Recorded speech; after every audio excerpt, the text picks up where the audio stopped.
නායකයෙකු ගෞරවය දිනාගෙන ඉදිරියෙන් ගොස් කණ්ඩායමට මඟ පෙන්විය යුතුයි. ඒ වටිනාකම් දෙකෙහිදීම රිකි පොන්ටින් සිය විශිෂ්ටත්වය පෙන්වා තිබෙනවා. ශ්‍රේෂ්ඨ ඕස්ට්‍රේලියානු ටෙස්ට් ක්‍රිකට් නායක ස්ටීව් වෝ තමන්ගේ අනුප්‍රාප්තිකයා රිකි පොන්ටින් ගැන කියන්නේ එහෙමයි. මම අසංක හදිරම් පෑල මේ ඇසිදිසි චරිතාවලි.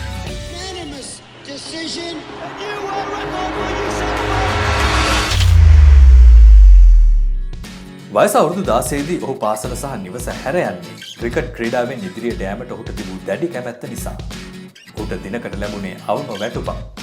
එනිසා වැඩි මුදලක් සොයා ගැනීමට සුනක දාවන තරඟවල ඔට්ටු තබන්නෙකු ලෙස ඔහු ප්‍රසිද්ධියට පත්ව සිටියා.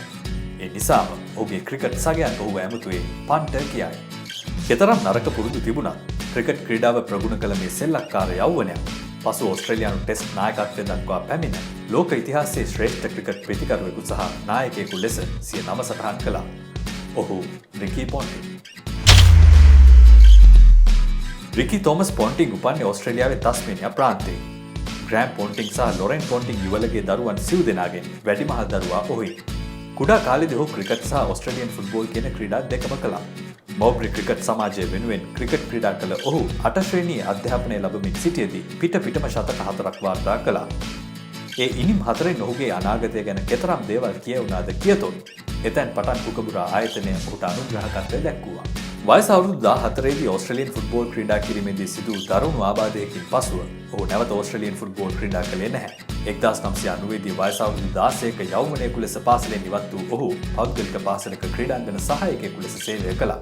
පසු ඕස්ට්‍රේලියානු ක්‍රිකට් පාසලේ සති දෙකක පුහුණුවකට ඔහුට අනුග්‍රහකත්වය සැපයීමට උතුරු තස්මේනියානු ක්‍රිකට් සංගමය තීරණය කළා. එහිදී වයස අවුරුදු 17න් පහළ දක්ෂතම පිතිකරුවා ලෙස පුහුණුකරු රොඩ්නි මාෂ්ගේ අවධානය දිනාගත් පොන්ටින් ඉන් උපරිම ඵල නෙලා ගත්තා. පොන්ටින්ගේ දස්කම් වලට වටිනාකමක් එක් කරමින් සති දෙකක අනුග්‍රහකත්වය වසර දෙකක් දක්වා ඉදිරියට ගෙන යාමට තස්මේනියානු ක්‍රිකට් බලධාරීන් තීරණය කළා.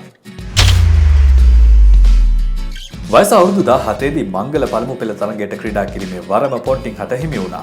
ඕස්ට්‍රේලියාවේ ෂෙෆීල්ඩ් ෂීල්ඩ් තරගාවලිය වෙනුවෙන් ක්‍රීඩා කළ ලාබාලතම තස්මේනියානුවා ඔහුයි. වයස අවුරුදු 18 දී තස්මේනියා ප්‍රාන්තය වෙනුවෙන් අඩුම වයසකදී ශතකයක් වාර්තා කළ පිතිකරු බවට ඔහු පත් වුණා. පසුව එකම තරගයකදී ශතක දෙකක් වාර්තා කරන්නටද ඔහු සමත් වුණේ. ෂෙෆීල්ඩ් ෂීල්ඩ් තරග ඉතිහාසය තුළ ඉනිම දෙකකදී ශතක දෙකක් වාර්තා කළ ලාබාලතමයා වෙමි. නමුත් ඕස්ට්‍රේලියානු කණ්ඩායම නියෝජනය කිරීමට ඔහුට තවත් වසර 3ක් බලා සිටින්නට සිදු වුණා.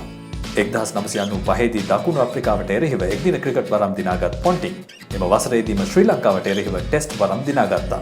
එහිදී ලකුණු 96ක් වාර්තා කිරීමට පොන්ටින් සමත් වුණා.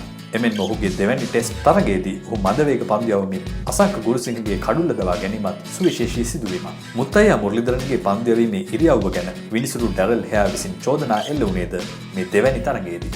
යෝන් පිතිකරුවෙකු රැක ගැනීම කෙතරම් වැදගත් යන්න ඔහුගේ එක්දින ක්‍රිකට් දිවියේ මුල් අවධිය දෙස බැලීමේදී පැහැදිලි වනවා. කෙතරම් දක්ෂ යෝන් ක්‍රීඩකයෙකු වුණත් පළමු එක්දින ජාත්‍යන්තර තරග 10 පුරාවටම ඔහු විසින් වාර්තා වුණේ අර්ධ ශතක දෙකක් පමණයි. එහෙත් ඔහුට විශ්වාසය ලබා දීම සඳහා ඕස්ට්‍රේලියානු ක්‍රිකට් බලධාරීන් ඔහුට කාලය ලබා දුන්නා. එක්දින ඉනිම් අංක 11 සිට 20 දක්වා පොන්ටින් විසින් ශතක දෙකක් සහ අර්ධ ශතක දෙකක් වාර්තා කළා.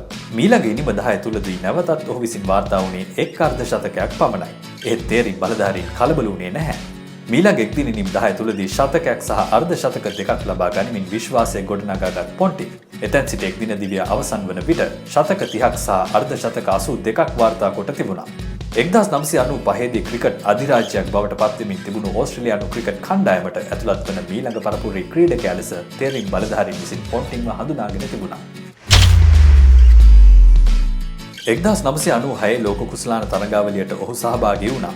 එහිදී අංක 3 පිතිකරු ලෙස ක්‍රීඩා කළ පොන්ටින්ට එය එතරම් සාර්ථක තරගාවලියක් වුණේ නැහැ. තරගාවලිය පුරා ඔහු වඩාත් සාර්ථක වූ ඉනිම බටහිර ඉන්දිය කොදෙව්වන්ට එරෙහිව ඔහු වාර්තා කළ ශතකයයි.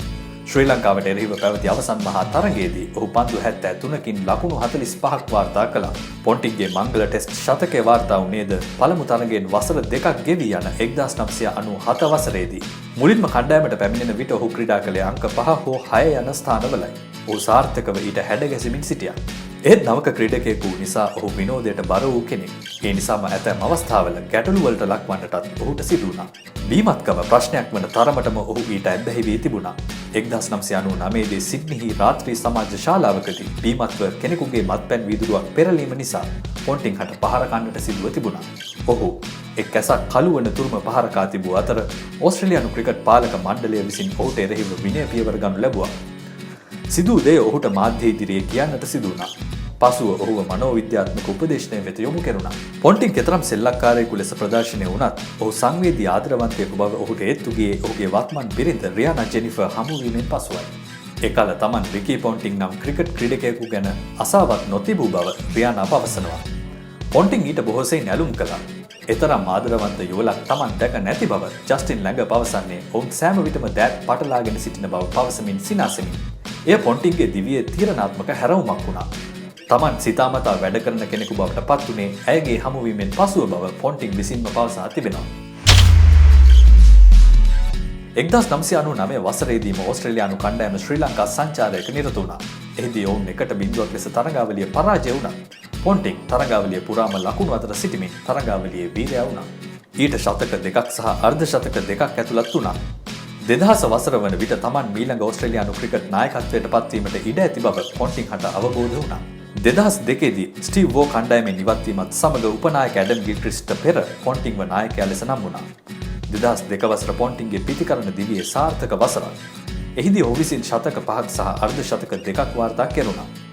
2002-2003 අලුබඳුන තරගාවලියේ තරග 5කදී ඔහු විසින් ශතක 4ක් වාර්තා කෙරුණා. තත්ත්වය එසේ තිබියදී 2003 ලෝක කුසලාන තරගාවලිය ලං වුණා. ඒ වන විට ලොව අංක 1 එක්දින පිතිකරු මයිකල් බෙවන් ආබාධයකට ලක් වී සිටියා. මැද පෙළ පිතිකරු ඩැරන් ලීමන් හට තරග තහනමක් නිසා තරග 7ක් අහිමිව තිබුණා. ෂේන් වොට්සන් හටත් ආබාධයක් ඇති වුණා. තරගාවලිය ආරම්භ වන්නට ඕන්න මෙන්න කියා තිබියදී ෂේන් වෝන් හට තහනම් උත්තේජක චෝදනාවක් එල්ල වී වසරක තරග තහනමක් හිමි වුණා. පොන්ටින් විසින් ඇන්ඩ්‍රු සයිමන්ස්ව කණ්ඩායම වෙත ඉල්ලා සිටියා. නමුත් ක්‍රිකට් විශ්ලේෂකයන් ඔහුට ලකුණු දත්තවලින් දමා ගැසුවේ සයිමන්ස් ඒ වන විට පිතිකරණ රිද්මේ නොසිටි නිසායි. එහෙත් පොන්ටින් තම තීරණයම රැඳී සිටියා. ලෝක කුසලාන තරගාවලිය ආරම්භුණා. ඕස්ට්‍රේලියාවේ පළමු තරගය පැවැත්වුණේ පාකිස්තානයට එරෙහිවයි. එහි එක් මොහොතකදී ඕස්ට්‍රේලියාව කඩුළු 4ක් දැවී ලකුණු 86ක් ලබා සිටියා. පොන්ටින් සහ සයිමන්ස් පිතිකරණයේදී එක් වුණා. ඔවුන් දෙදෙනා ලකුණු 60ක සමදතාවයකින් ඉනිම ස්ථාවර කළා. පොන්ටින්ගේ තීරණයට සාධාරණයේ ඉටු කළ සයිමන්ස් ඉනිම අවසන් වන තෙක් නොදැවී ලකුණු 143ක් වාර්තා කළේ පන්දු 125කින්. එම තරගාවලියේදී ශතක 2ක් සහ එක් අර්ධ ශතකයක් වාර්තා කිරීමට පොන්ටින් සමත් වුණා. අවසන් මහා තරගයේදී ඔහු විසින් පන්දු 121කදී වාර්තා වූ ලකුණු 141 නිසා ලෝක කුසලානයක් දිනු නායකයෙකු වන්නට පොන්ටින්ට හැකි වුණා. නායකයෙකු ලෙස රිකී පොන්ටින් සතුව වත්කම් රැසක් තිබුණා. ඔහුගේ නායකත්වය වාසනාවක් බව ඇතැමුන් පවසන්නේ එම නිසයි. ග්ලෙන් මැක්ග්‍රා, ෂේන් වෝන් වැනි පන්දුයවන්නන් සහ මැතිව් හේඩන්, ජස්ටින් ලැඟර්, ඇඩම් ගිල්ක්‍රිස්ට්, මයිකල් බෙවන් වැනි ප්‍රබල පිතිකරුවන් ඔහු සතුවීම කෙසේ වෙතත් නායකත්වයේදී පොන්ටින් විසින් පෙන්වූ ආක්‍රමණශීලී භාවය සහ දැඩි භාවය කිසිවෙකුට දෙවැනි වුණේ නැහැ. එවැනි කණ්ඩායමක් සමගින් කිසි විටකත් පසුපසට නොගිය පොන්ටින් සෑම විටම අභියෝග පෙරලා දමමින් තරග ජය ගැනීමට කැමැත්තක් දැක්වුවා. තරගයක් අවසානය වන තෙක්ම අත් නොහල නායකයෙකු පොන්ටින් අවසන් මොහොතේදී පන්දු රකිනාන්තයේ සිට සංවිධානය වී ජයගත් තරග බොහොමයි. එය ඔහුගේ නායකත්ව විශිෂ්ටත්වයට හොඳම උදාහරණයයි. ඔහුගේ පිතිකරුවන් ලකුණු 125ක් ලබා ගත්තත් එය ආරක්ෂා කරන ක්‍රමයත්, ප්‍රතිවාදීන් ලකුණු 325ක් ලබා ගත්තත් එය හඹා යා යුතු ආකාරයත් ඔහු දැන සිටියා. නායකයෙකු ලෙස 2005 අලුබඳුන තරගාවලි පරාජය ඔහුට දැඩි කම්පනයක් ගෙන ආවත් 2006දී 5-0ක ජයක් සමගින් නැවත ඒ ගෞරවය දිනා ගැනීමට ඔහු සමත් වුණේ පිත්තෙන්ද අති විශිෂ්ට දස්කම් පාමින්. ඔහුගේ 100 වැනි ටෙස්ට් තරගය දකුණු අප්‍රිකාවට එරෙහිව පැවැත්වුණේ 2005-2006 තරග වාරයේදී. එම තරගයේ පළමු ඉනිමේදීම ඔහු ලකුණු 120ක් වාර්තා කළා.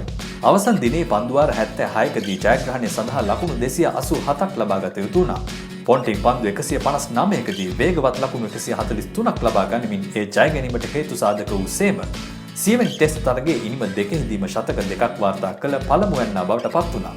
2007 ලෝක කුසලාන තරගාවලියේදී ශතකයක් සහ අර්ධ ශතක 4ක් වාර්තා කරමින් පිතිකරණ දස්කම් දැක්වූ පොන්ටින් අවසන් මහා තරගයේදී ශ්‍රී ලංකාව පරාජය කරමින් ජයගත් ඕස්ට්‍රේලියානු කණ්ඩායමට නායකත්වය ලබා දුන්නා. 2011 ලෝක කුසලාන තරගාවලියටත් නායකත්වය ලබා දුන් පොන්ටින් එහි අසාර්ථකත්වයෙන් පසුව නායකත්වයට සමදුන්නා. ඉන්පසුව කෙටි කලක් කණ්ඩායම වෙනුවෙන් ක්‍රීඩා කළත් ඔහුගේ පිතිකරණය අසාර්ථක වූ නිසා 2012දී ජාත්‍යන්තර ක්‍රිකට් ක්‍රීඩාවට ආයුබෝවන් කිව් ඔහු නැවතත් අන්තර් සමාජ තරග ක්‍රීඩා කිරීමට පටන් ගත්තේ ආත්ම තෘප්තිය සඳහායි. ඕස්ට්‍රේලියාව වෙනුවෙන් වැඩිම එක්දින ජාත්‍යන්තර සහ ටෙස්ට් ලකුණු යන දෙවර්ගයම ලබාගෙන ඇත්තේ රිකී පොන්ටින් විසින්. ජයග්‍රහණය කළ වැඩිම එක්දින ජාත්‍යන්තර තරගවල ක්‍රීඩා කළ ක්‍රීඩකයා රිකී පොන්ටින්. ඉන් 230කම නායකත්වය දරුවේ ඔහුයි. නායකයෙකු ලෙස වැඩිම එක්දින ජාත්‍යන්තර ලකුණු වාර්තා කොට ඇත්තේද ඔහු විසින්. ජයග්‍රහණය වෙනුවෙන් නායකයෙකුට අමතරව ඔහු දැක්වූ දායකත්වයට මෙය හොඳම උදාහරණයක්. ඔහු කෙතරම් දක්ෂ පන්දු රකින්නෙකුද යන්නත් ඔබට මතක ඇතිවාට සැකයක් නැහැ. ලෝක කුසලාන තරගාවලි වලදී වැඩිම උඩ පන්දු ලබාගෙන ඇත්තේද ඔහු විසින්. ලෝක කුසලාන 3ක හිමිකරුවෙකු වන පොන්ටින් නායකයෙකු ලෙස ඉන් 2කටම දායක වුණා. ඕස්ට්‍රේලියානු රජය විසින් ඔහුට ඕඩර් ඔෆ් ඕස්ට්‍රේලියා යන ගෞරව නාමය පුද කොට තිබෙනවා. එකල ඔහු ශ්‍රී ලාංකිකයන් අතර වඩා ජනප්‍රිය වුණේ ඔහුගේ රැවුල් විලාසිතාව වූ පොන්ටින් කට් එක නිසයි.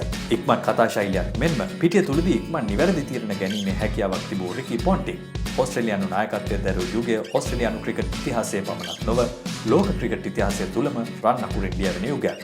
ක්‍රිකට් ලොව තුල පහළ වූ ආක්‍රමණශීලීම සහ සටන්කාමීම නායකයෙකු ලෙස රිකි පොන්ටින්ව හැඳින්විය හැකියි. ක්‍රීඩාවෙන් සමුගැනීමෙන් පසුව ඔහු විස්තර විචාරකයෙක් සහ විශේෂඥ පුහුණුකරුවෙකු ලෙස කටයුතු කරමින් සිටිනවා. ඉතා අලංකාර පුල්භාරක හිමිකරුවෙක්, ඉක්මනින් කඩළු අතර දිව යන්නේ, යුගයේ පිතිකරුවෙක්, දක්ෂ පන්දු රකින්නෙකු මෙන්ම විශිෂ්ට නායකයෙකු ලෙස රිකි පොන්ටින්ගේ නාමය ක්‍රිකට් වංශ කතාව තුළ සටහන් වනු ඇති.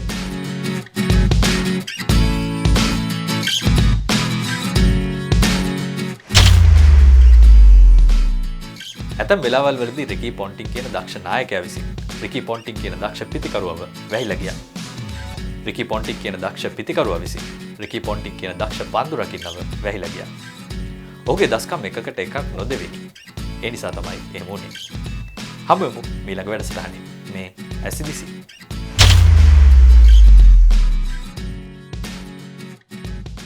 තවත් ක්‍රීඩා පුවත් සහ ක්‍රීඩා වැඩසටහන් නරඹන්න thepaparay.com YouTube channel එක subscribe කර bell icon එක click කරන්න.